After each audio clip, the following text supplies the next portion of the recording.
Hey, Shalom, Shalom. All right, first and foremost, before I get started, I want to give all honor and glory and power to Yahweh, Ba'ashem, Yahweh Shai, Ba'ashem, Yahweh.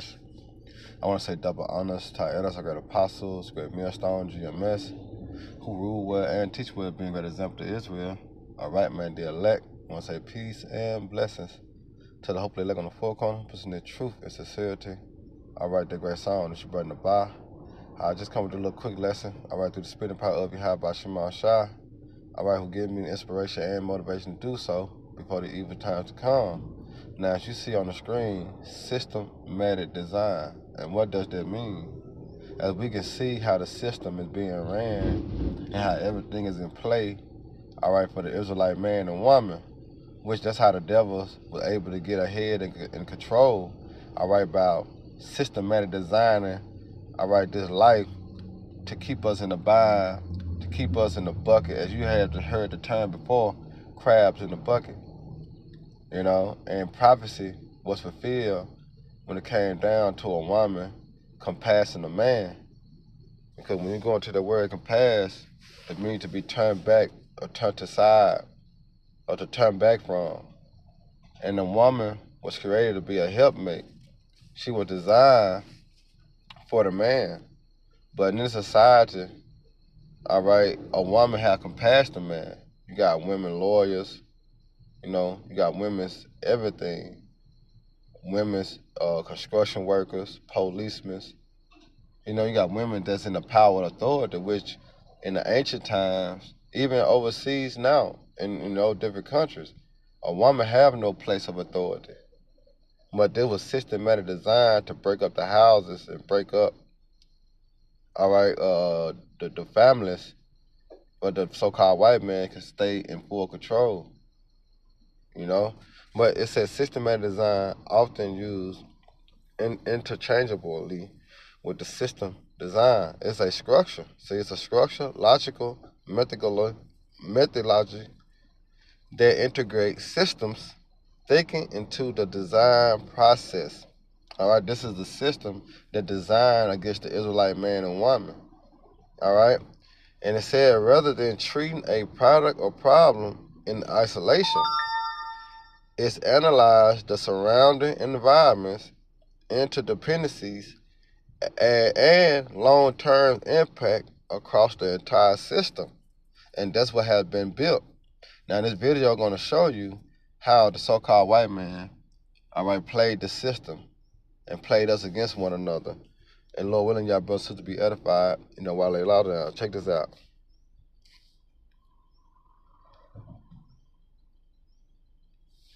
In the 1940s, long before the civil rights movement, 2% of black women in America were college graduates. That doesn't seem like a big number because it's not, but it is double the number of black American men at this time, which was 1%. By the time we get to 1954, and Brown versus the Board of Education was handed down, 57 to 58% of black American women were attending HBCUs. So why is the disparity so much in the favor of black women? Well, let's look at what happened during segregation. A lot of black men did not really have a lot of opportunity in what is known as corporate America. They would not be hired, they didn't have a lot of chances, so they would literally be wasting their time trying to get an education. So what a lot of black men did is, especially from the South, they migrated to places where they could work. Let's say, for example, Chicago or Oakland in the seashoreman business, or Seattle, or even Detroit with, GMC, Ford, and Chrysler. This paid a lot of money being a skilled tradesman, and that was a better return on investment than going to college. Now, black women at this time had a different dilemma. They could go into different parts of the economy, especially education. A lot of black women were school teachers. They worked as secretaries. So black women prioritized their soft skills through higher education. My aunt, for an example, went to Southern University in the 60s, and my family at the time in Natchitoches, Louisiana, my family raised money to send her to Southern. because that was her way out, and there was no financial aid or anything like that. But black men at that time were not really worth that kind of investment because there was no opportunity. By the time we get to the 60s, things are booming, the Civil Rights Act happened, but also we start to see something happening in America, and it really affected black men, and this was the deindustrialization of big time steel factories, the deindustrialization of car plants, and blue collar work overall. Let's couple that with the heroin epidemic of the 70s, and then by the time we get into the 1980s, we get to crack cocaine, we get to gangbanging, Bloods and Crips, Vice Lords, GDs, and all of that. And of course, mixing all of that together, you get black men's opportunity was in the trash. Their blue-collar jobs had dwindled, they were incarcerated, and they were dying at all-time highs all across black America. And black women had been on the right path since the 40s. Educational achievement, a relative good reputation in the workforce, and when it came to the leadership of the black community, black women, especially the feminist community, would use the failings of black men to justify their positions for leadership. You will start to hear things that black men are lazy, black men are in jail, black men are DL. And because of that, we don't have any male leadership. We should be leading these communities. And that's what you started to see. By the 1980s and 90s, we started seeing a lot of prominent black female politicians all across black America. And that also led to a lot of black women becoming politicians, judges, big time CEOs. And for a while, everything was great. Why? Because you could always blame black men for their failings. And to a degree, to the outside world, that looked correct. However, when black men were no longer competitive in black America and the eyesight was solely on black women, we started to see a difference than we saw before. And that difference was no longer sheltered in by just black America, because a different set of eyes started to see what was going on with certain elements of black female leadership. Now we have the internet, we can see exactly what's going on, and I want to give you a few examples of why black female leadership is going out sad. The judge of the middle of this misconduct scandal is still on the bench here at the Richard B. Russell Federal Courthouse. The Judicial Council reprimanded the judge back in February for judicial misconduct. Last week, a special committee confirmed their decision. This all came to light because several of the judge's law clerks started complaining. The Judicial Council says in its report that the judge engaged in an extramarital affair with a high-ranking police officer. The Associated Press and Fox 5 have learned that officer is a commander with the Atlanta Police Department. The law clerks reported that the federal judge and the commander repeatedly had sexual intercourse in the judge's chambers during business hours within earshot of the clerks. This is a federal U.S. district judge that's in Atlanta. From this clip, we cannot tell who the person is, what their race is, or ethnicity. We just understand that there is a female judge who still has her job, and she's literally getting her cheeks clapped in her chambers. She lied about it and then admitted to it. But we would then find out that the U.S. District Judge was Judge Eleanor Ross, who was married, and the police officer that she was doing the do with is Kelly Collier. Now, this is important because this is an educated black woman who is married. You also have a black man involved. But if you look at who has more scrutiny here, it's the federal district judge, who literally is having sex so loud that people are complaining in the office. And it would be okay if this was a one-off, right? Well, now to big breaking news out of Jefferson County, where a probate judge is suspended accused of ethical and judicial misconduct. That complaint against Judge Yeshiba Blanchard coming from the Alabama Judicial Inquiry Commission. Now, we spent time today going through that 120-page complaint. It outlines allegations from repeatedly failing to promptly handle cases, to intimidating attorneys, to retaliating against her staff. According to the complaint, Judge Blanchard reportedly told her staff she was the ultimate authority with no boss. This is Alabama Yeshiba Blanchard, and both of these stories came out within a week of each other, right in neighboring states, Georgia and Alabama. Not only is she accused of things that are in the video, this judge takes breaks to go walk her dogs, to go to lunch, to do whatever she wants, and she's also on file for saying racist things to white people that work in this particular courtroom. Now, it's important important to understand that she told somebody, allegedly, I can do whatever I feel like doing. And that's important because we want to continue to listen to that. Because this reminds me of a former mayor of a Detroit suburb called Monique Owen. And one of the reasons why she lost her job was because of this. Well, the mayor of East Point is charged tonight in a case of alleged corruption involving COVID relief funds. Mayor Monique Owens is accused of lying on an application to get thousands of dollars for a business she owns. Monique Owen was COVID scamming people and all kind of silly stuff, and she didn't have any remorse for it. But my next point is not only are these black women having certain issues in their public sector jobs, the main issue is this. Okay, you know what? I'm gonna stop you right there, or we're gonna stop the council meeting. I'm gonna have a point of order, and I'm gonna talk over you. This is gonna be one of those meetings y'all never seen before. I don't even know if you really understood that. Let's try it again. You're not going to sit here and assault me, lady I never met. You are out of line. You are out of line. Now, do you want to stand there and talk about your cats and your dogs in the community, but you won't talk about me? What I have noticed is a lot of black women in leadership really are not having issues with black men. I'm seeing a lot of black women in leadership being disrespectful to, number one, older women or women in general, but black women in particular. And this is concerning for me because if this was a man, let's say for an example, and a woman was at a city council meeting, a black man would know better than to be disrespectful to a woman like that. But no, I have noticed so many times when you see a lot of these black politicians or black leaders, they just talk to women any kind of way. And then of course, what you get out of that is no accountability. Y'all should be ashamed of yourself. Y'all black. Y'all are black. And y'all sitting up here beating and attacking on a black woman that's in power. Y'all should be ashamed of yourself. Again, a lot of the black females that are in leadership, this was also the case with New Orleans Mayor LaToya Cantrell. And guys, there's so many black females in leadership that I could talk about today. I would literally be on here for like 3 or 4 hours, okay? However, what happens is whenever somebody brings evidence against them, they lean into the fact that you're disrespecting a black woman. How are you guys talking to black women like that instead of really dealing with the issue that people are bringing towards them? Now, you got to remember, black women in general and the black community at large voted for these ladies to give them an opportunity to get into leadership. That's what they sold the community. But what do we find about people like Tiffany Henyard? I know she wants to say I'm a black woman, and it's because I'm a woman. You know how many women that she's affecting? Look at what she did to Dr. Scott down the street. She won't even let her open up. Look how she talks to the other black women up here. These are all single mothers, just like her. Look how she talks to them. Look how she talks to the clerk who's old enough to be her mother.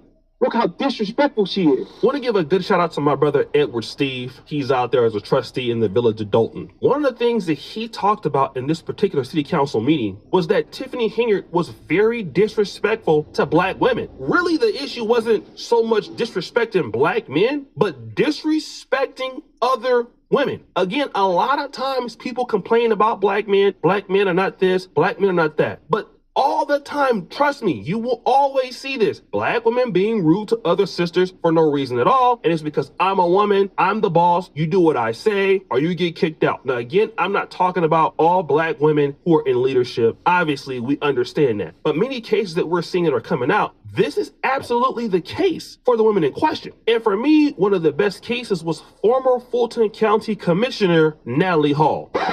What did she do? A former chief of staff claims he had sexual intercourse with a Fulton County commissioner in her downtown Atlanta office, among several other places. The former employee has accused Commissioner Natalie Hall of sexual harassment and wrongful termination. He has gone to federal court asking for back pay, damages for emotional distress, and attorney's fees. Calvin Brock is the former chief of staff for Fulton County District 4 Commissioner Natalie Hall. Brock, who worked in law enforcement for 15 years, testified Tuesday he was forced into a sexual relationship with his boss, Commissioner Hall. Brock says months into his $65,000 a year job as community relations manager, he and Hall started having sporadic sex at his apartment, her home, and even her office. Brock alleges Commissioner Hall, who was married, would come out naked at times when they were supposed to be working at her home. During that time, Brock testified he received 2 promotions. Brock claims he ultimately ended the relationship and wanted to date other women, but keep the chief of staff job at $125,000 a year. He testified that is when Commissioner Hall allegedly planted 3 tracking and recording devices in 2 of his personal cars and started getting upset about him dating other women. But attorneys for the commissioner fired back. They said the sex was consensual, and Brock told Hall she could have him anytime she wanted. In their opening statements, they said Commissioner Hall didn't fire Brock, but rather he initiated his own resignation.